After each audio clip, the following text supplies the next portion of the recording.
Now, President Cyril Ramaphosa has called on the mining industry to step up efforts to create jobs and opportunities for mining communities. He was addressing this year's Virtual Mining Indaba. His remarks come as the Minerals Council expressed frustration over what it says is a lack of urgency from government on economic reforms. The social and labour plans are critical to ensuring that mining communities benefit from mining activities in their areas so that no one is left behind.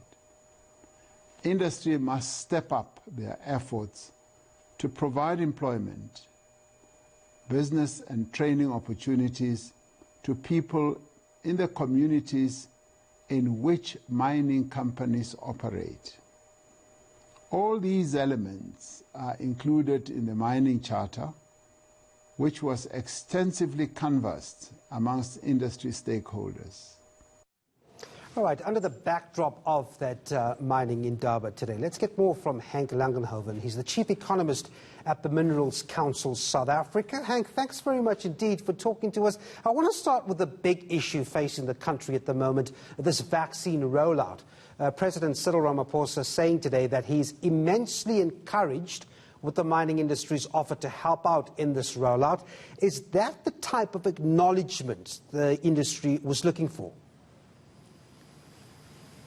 Devon, evening. Thank you. Yeah, it's good to hear that. It's really a genuine offer from the mining sector. And ironically, we understand our labor force and its health profile much better than most sectors because of all the legacies that we had in terms of silicosis and TB and HIV. So we test anyway, we test our people and check their health several times a year. And we have the capacity, we have the hospitalization facilities, the testing facilities, etc. And it's really just an extension of what we have and what we are doing.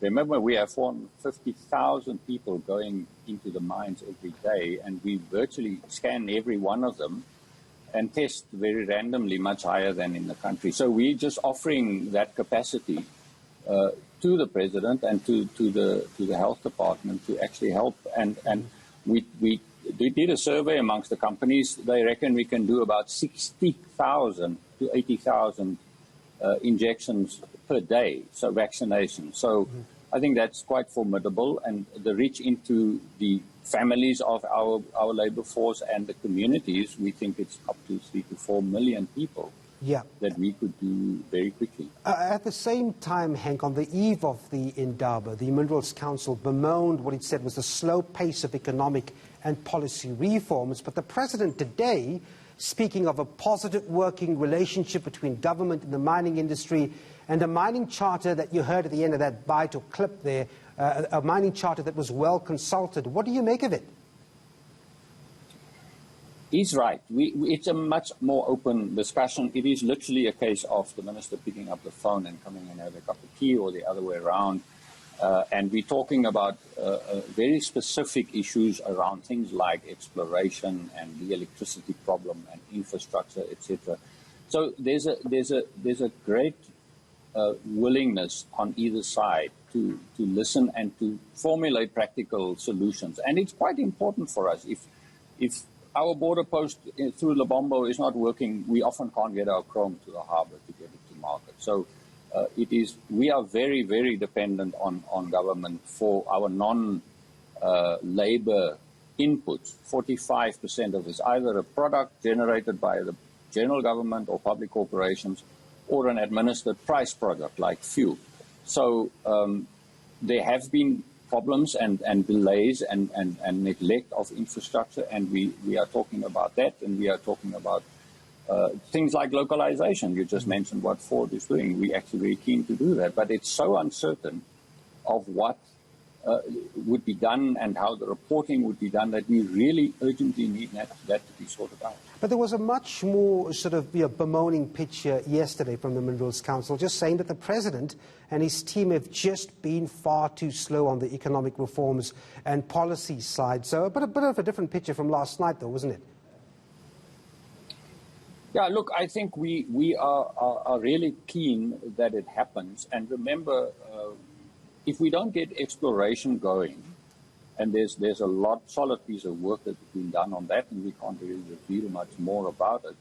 But if we can't get that going, we can't feed the pipeline for mining. And it's just a fact of life that the more you mine your license where you are, the quicker your end date comes. So it is actually very important that we get going with these sort of solutions. I mean, rail is another issue.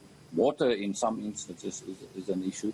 So we need some urgency. Electricity, there's been talk of quite high double-digit electricity price increases. That can wipe out some of the smelters and the refiners. Just before I let you go, it really hasn't been such a bad year last year for mining companies. I mean, we've seen some stellar results. Commodity prices were up.